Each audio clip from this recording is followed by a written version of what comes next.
morning, and thanks for braving the rain to get in here today. We will have a good morning session, and when I first saw the agenda that was prepared for this event, I saw that I was speaking immediately before the governor, and all that went through my mind was, oh, shoot. In the comedy world, there's like a warm-up act, and I saw that my subject on the agenda was the Washington update. And I was like, that's not nearly as funny as the weekend update.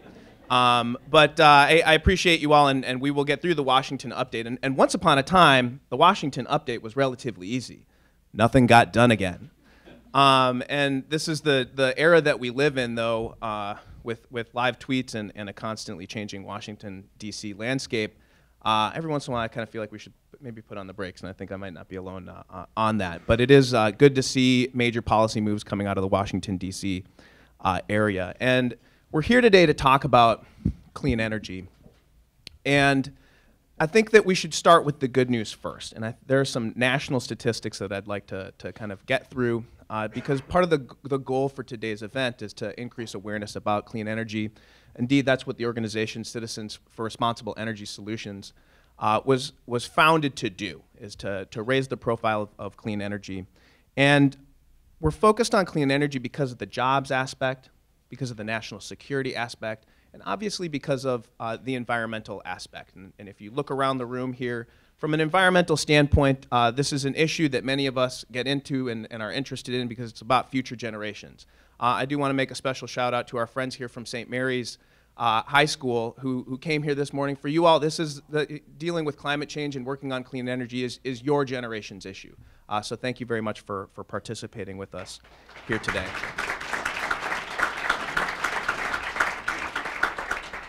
Ladies and gentlemen, the good news is that from an energy standpoint, we are at the cleanest place in our country's history when it comes to how we generate energy. And that's something that's worth sitting back and taking note. Clean energy is up, whether it be coming from natural gas, nuclear sources, hydropower, biofuels, solar and wind. These are all parts of how we define clean energy. And it has led to substantive job growth and is a meaningful part of our economy. 3 million jobs. That's not small. And we should be proud of that effort that we've undertaken together. And those jobs come from a wide-ranging skill base. These are jobs in manufacturing. These are jobs in project design, project development, operations, maintenance. Many of those jobs are here in Maryland. An important part of it, too, is that 2/3 of that 3 million jobs are in energy efficiency. So for each bit of economic productivity and each bit of energy we're using that energy more efficiently up and down the pipeline. And that affects and has created jobs in the construction industry and other paying consulting jobs that are used to advise companies on how to better manage what is an important cost of production for folks. Together, energy efficiency and clean energy generation means that that emissions keep falling year after year. Right now, emissions are 28% lower than they were in 2005. And that's incredible. That's a good trajectory that we definitely want to stay on. And Maryland has been a key driver of that success. It starts with policy leadership. And we're here today to hear from the governor and talk a little bit more about his leadership and his vision for Maryland. We're eager to hear that. Maryland has stayed in the Regional Greenhouse Gas Initiative thanks to Governor Hogan. But it's not just about policy leadership. The beautiful thing about America is that much of it comes from that entrepreneurial spirit that drives innovation. And we do have some of those energy innovators in the room, and we will hear from some of them on some of our panels today to talk about what that means. What does energy of innovation mean? How can we be generating cleaner energy from all of the sources that we deal with? And for example, is that Maryland is 13th in the nation in solar jobs, and has stayed that way through the ups and downs of the economy, and that has led to over 5,000 jobs here in Maryland alone stemming from just the solar industry, and that's something that we certainly need to be proud of. Two of the things that are coming out of Washington today, taxes and tariffs, and these are not necessarily sexy subjects to be talking about, so I'm glad that you all have had a little bit of coffee. We'll start with the bad news first as it relates to tariffs. We've spent better than 2 decades increasing free trade agreements and focusing on trade. But there are impacts associated with that, and we're talking about tariffs again because as a nation we are reevaluating where we are with some of these trade agreements. So I'm going to tell a little bit of a story as it relates to the solar panel tariffs, 30% tariffs that we've ended up with, and what that means for us here in Maryland. The story starts in the spring of 2017, where two firms, Suniva and SolarWorld, filed a petition with the U.S. International Trade Commission for what's called temporary relief from serious injury, basically stemming from subsidized, cheap Chinese solar panels. And their complaint stemmed from the loss of 1,000 jobs between the two companies. Based here, these companies, 1,000 jobs here in the United States. And that's a lot. 1,000 jobs affects the livelihoods of individual families, and that's not something to be taken lightly. And so we do need to think about what our manufacturing base is, and the president is dead right to take a focused look at how we are engaging in trade and what those jobs mean. The challenge is that the relief that they were seeking would have led to the loss of 88,000 jobs. Because as I mentioned before, solar jobs aren't just in manufacturing. A lot of those jobs, and especially those jobs here in Maryland, are focused on design. Those jobs are focused on implementation and installation. They're focused on operations and maintenance and more on the back end. So we do need to be careful about how we're thinking about the equation as it fits together as a whole. The story ends up with, in January, the president put a 30% tariff on solar panels and solar cells. And the job losses that stem from that will be real. 23,000 jobs are expected to be lost across the country, and even just dealing with the policy uncertainty from that tariff process froze up the market for a little bit. And it matters because we have some people here who are even in the HR industry and tracking this job growth because through 2016, one out of every 50 new jobs in the United States was a solar job. And that's a pretty incredible statistic. This is an industry combined with wind that was growing 12 times faster than the rest of the economy. 12 times, not 12%. And so these are the areas that we want to be able to focus in. The good news is that we're currently at a temporary high point when it comes to the prices. And so from here on out, things will be better as it relates to those solar tariffs. Tariffs are likely to come down. Prices will continue to come down. And indeed, that's been an important part of what's been driving investment in the sector.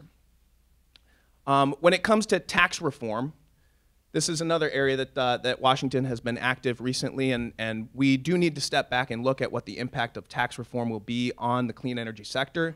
And very specifically, the impact is good. The impact of tax reform is good for the economy at large. A lot of small businesses, 2/3 of all new jobs come from small businesses.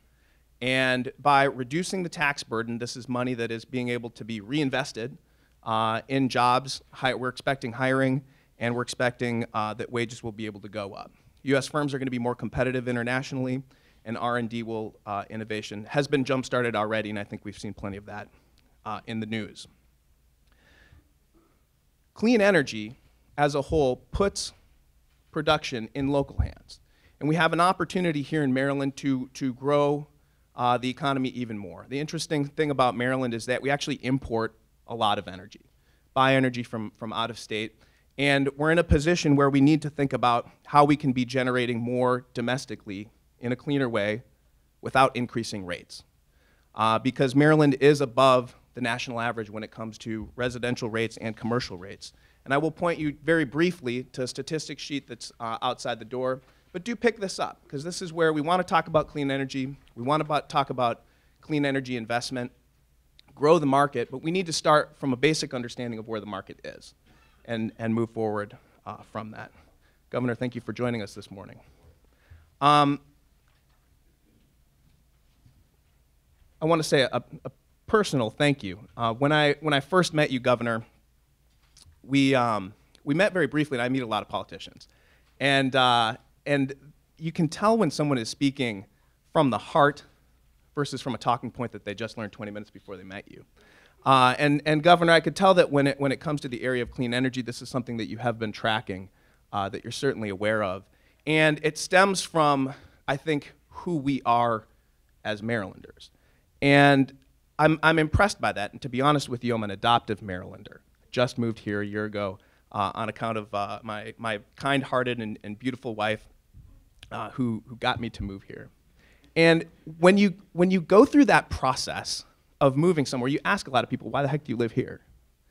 And it all comes back to quality of life in Maryland. People really enjoy living here. They're connected to the environment. They care about having clean air, enjoy recreating on the water. Unfortunately, it's raining today, so many of us who are coming in from out of town won't be able to enjoy the city as much as we could on a sunnier day. But people have that connection, and it matters to folks, and I think that's why clean energy hits at home to so many people in the area, and it's an emotional issue. And so I just want to thank you very briefly for your leadership in helping Maryland move towards a clean energy economy. Very specifically, thanking you for keeping Maryland in the regional greenhouse gas initiative. That's not a small thing, and is part of what has led to our nationwide greenhouse gas emissions reductions. And we can be proud as Marylanders to have created some of that here on our own. So thank you very much, Governor, and welcome. Well, thank you very much. Good morning. I'm really glad you moved to Maryland. Thank you for joining us. I'm glad your wife made you do it, but good morning, everybody. It's great to be here with you this morning. I want to thank Heather Reams and everyone at Citizens for Responsible Energy Solutions, not only for inviting me to join you this morning, but also for all of the outstanding work that you do to promote common sense, clean energy solutions. I'd like to thank Tammy Howie and the Maryland Tech Council for co-sponsoring today's forum. Last year I had the honor of announcing the merger between the Tech Council of Maryland and the Chesapeake Regional Tech Council to form an even more powerful organization. And this new Tech Council is the leading voice in our state to showcase the collective strength and impact of Maryland's tech sector, which is growing stronger each and every day. And finally, I want to thank each and every one of you for your tireless efforts to support Maryland's thriving clean energy sector. For 3 years, our administration has been leading the charge when it comes to real bipartisan common sense solutions to promote clean energy investment and green jobs and to make our environment cleaner and healthier. We pushed for landmark legislation to cement our state's position as a national and international leader in combating greenhouse gas emissions. We enacted legislation expanding the Climate Change Commission because we can reduce emissions when we embrace solutions such as clean energy deployment and energy efficiency. And we enacted clean air standards that are stronger than 48 other states and nearly twice as strong as the Paris Accord recommendations.